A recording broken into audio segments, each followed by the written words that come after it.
Hello and welcome. You're watching LandPowerTV and this is Tractorfest 2025. The location for this smorgasbord of tractor magnificence is Newby Hall near Ripon in Yorkshire.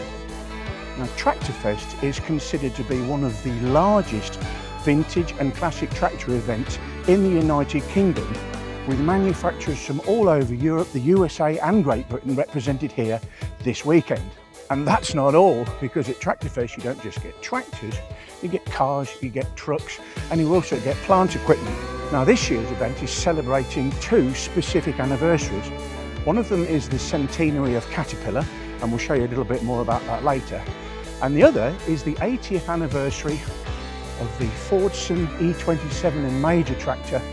And you can see this impressive display around here in celebration and in honour of a tractor which literally changed the face of agriculture in Britain.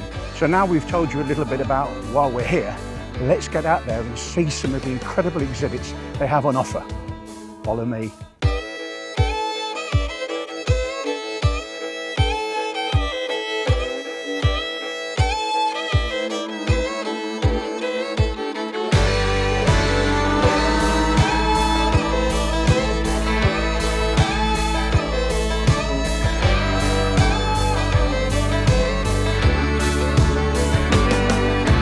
So our first port of call at this impressive show is the Ford and Fordson Association, which has got an incredible stand. I mean, there are more blue tractors than I think I have ever seen in my life in one place. It really, really is top draw. And the man who's going to show us around this little exhibit, at least he's going to point out some of the highlights, is Mr. Phil Gibson, who's the Vice Chairman of the Ford and Fordson Association, which, by the way, I found out today is a worldwide club.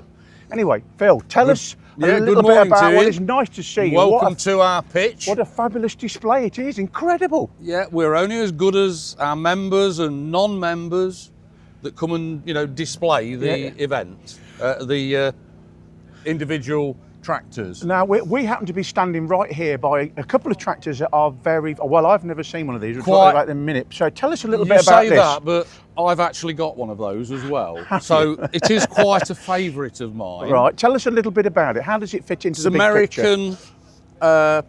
It's petrol powered. It's quite a high spec power steering on it. But above all, it has the selector speed transmission. Now, we brought selector speed out when they brought the first 1000 series range at Basildon. The Americans had done it about 4 or 5 years before.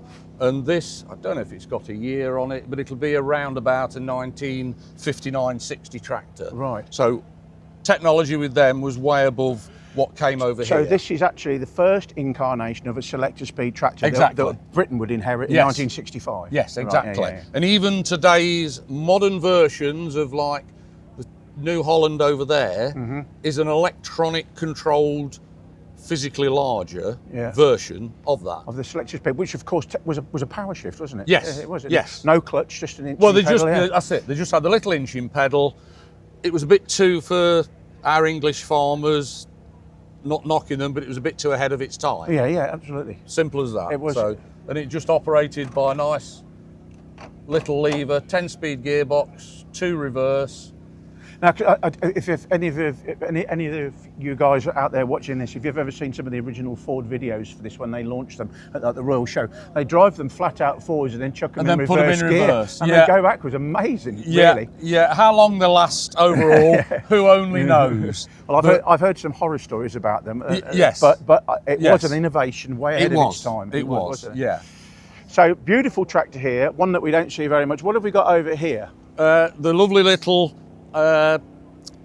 A10, again, American inspired, petrol engine.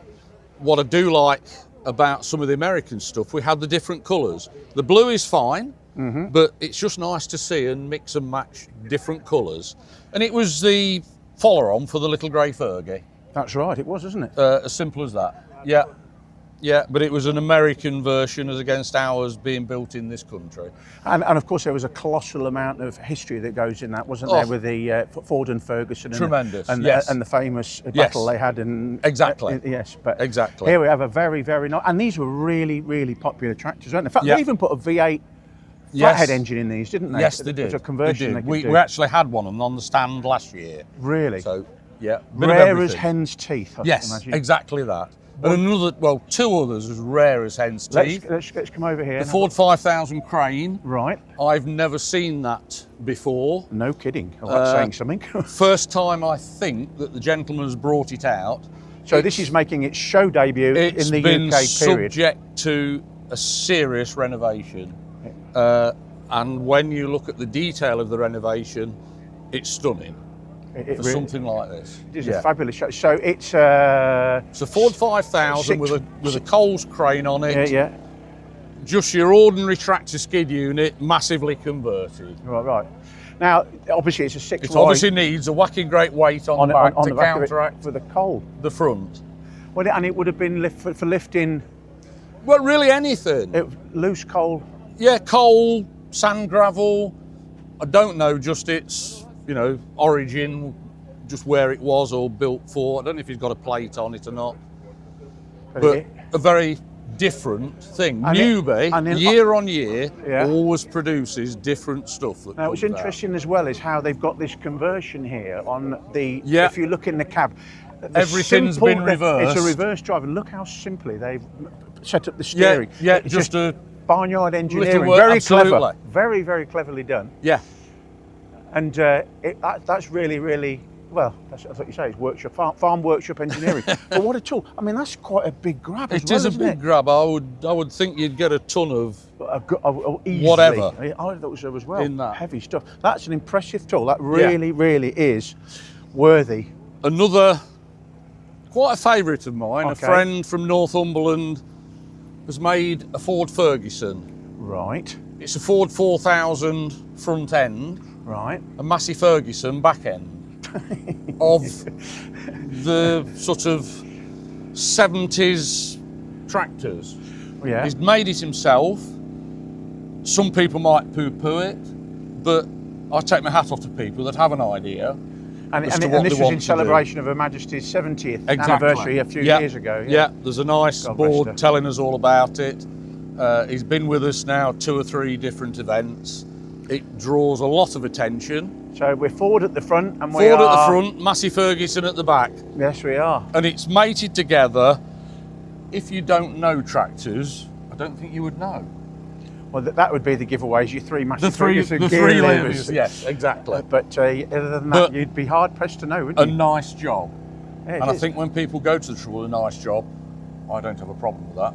No, In fact, it's thinking outside the box, and I think that's very important to see things like this because in agriculture, forever, and since the invention of the tractor, people have always modified and adjusted and repowered them and everything. Everything. Yeah. So this is actually it's just a recreational extension of what has already always been done. I mean, like looking at this thing, I mean that's farm workshop engineering, but it's a remarkable thing. So this we've just put of our little oddball corner in a way. So what else have we got around here then that is what's standout for good you? with Newby Hall and Tractor Fest? Yeah. We get more New Hollands, TMs, the later ones, than we tend to at other shows. Right. The likes of these along the front, they're what the younger generation are driving, and that's what we desperately need in our hobby. It is to get the Is younger to bring people the in, youngsters on, albeit we've had quite a lot of youngsters today driving the E27Ns, which is nice to see. Well, you always cover it. They say, don't you, in this business and in this hobby, in this wonderful hobby that it is that you covet what your dad drove or you first drove. And of course, as the younger generations, as you say, you encourage them to get involved. They're going to want to see these tractors in there because that's what dad drove. Well, that's the first tractor they drove. We, as a club, are actively trying to Bring them get in. more of this type of stuff to bring into the club, because that is the future. It is, and also you can't ignore the importance of these machines. You can't. No. It's all right. It's good to see the main dealers, Russell's, Ripon Farm Services, at a vintage classic show.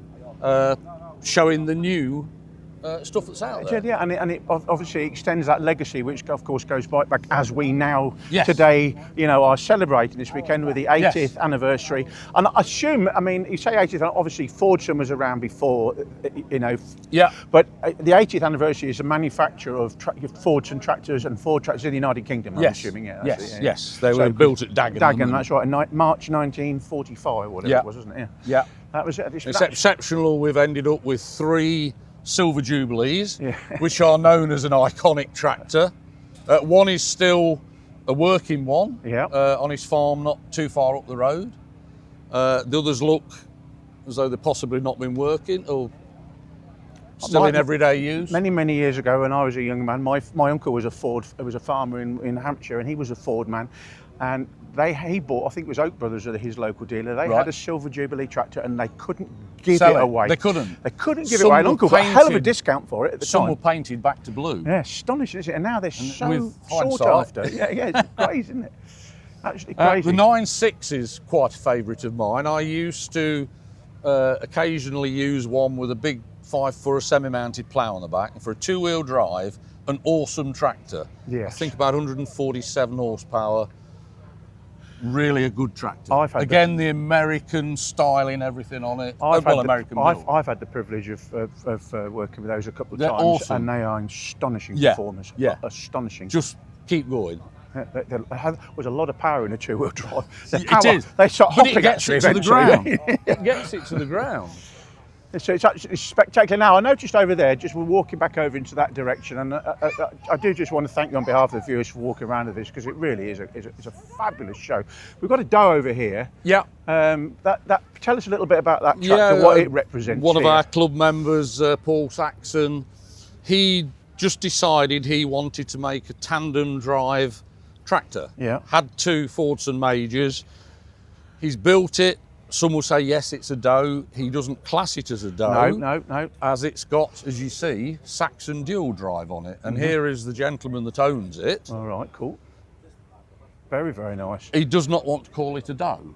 No, well, it's technically Well, it's not, is it? occasionally we see some that people have made and they'll have an Ernest doe plate on when it isn't. And it's another example of a tractor enthusiast saying, hey, you know what, Yes. I can do that. It's a Yes. little bit of coming back to what we were talking about, as with so many of these tractors. Yeah. Again, you know, we've got repowered Fords all over the place here. Yes. And, you know, Paul just wanted to make something of his creation. and it's impressive. And it is impressive. I mean, to think that these, you know, when you look back now and you think, well, what Doe's did with them and how at the time. Yeah. I mean, Christ almighty. Impressive tractor in the day when they were made and converted, and yeah.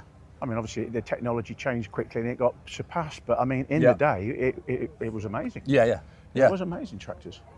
Well, what an amazing, what a brilliant stand this is. And I don't deride them at all, but lots of little Dexters we always get on the showground. Yeah. Again, because they're easy for people to cart about. Yeah. That is one of the problems with the larger tractors. People are basically driving them to the, you know, the showgrounds unless they've got serious transport. That's right, and the large, and also as well by version, these were numerically they were way more of these sold. I mean, absolutely, there were absolutely, tens of thousands of things sold. Yeah, a Fordson F just over there. I think that's the only one on the site. Yeah, and actually we're looking at this Dexter. It's ironic that we're actually here because I think a little bit later in the programme, Cheffins has restored one. He's giving one away. It's going up for auction. It's here on the showground. And in fact, we will actually be having a little bit of a look at that later on. In the meantime, I'm going to thank you very, very much indeed for walking us around here. Yeah, that's fine. I think what we're going to do now is we'll go back over there and we're going to take a closer look at all these E27N tractors. Yeah, there's some nice bits over there. So I look forward to seeing it, mate.